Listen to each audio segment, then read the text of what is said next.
പണ്ട് പാടവരമ്പത്തിലൂടെ ഒരു ഓലക്കുടയുമെടുത്ത് ചെറുഞാറു നടന്നൊരു കാല തന്നു ഓടി നടന്നൊരു പെണ്ണെ.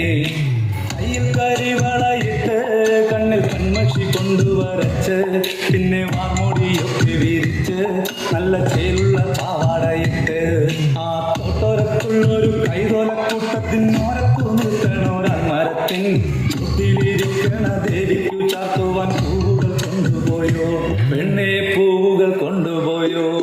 പണ്ട് പാടവരമ്പത്തിലൂടെ ഒരു ഓലക്കുടയുമെടുത്ത് ചെറുഞാറു നടന്നൊരു കാല തന്നുകൂടി നടന്നൊരു പെണ്ണെ. കയ്യിൽ കരിവളയിട്ട് കണ്ണിൽ കൺമഷി കൊണ്ടുവരച്ച് പിന്നെ വാർമൂടിയിൽ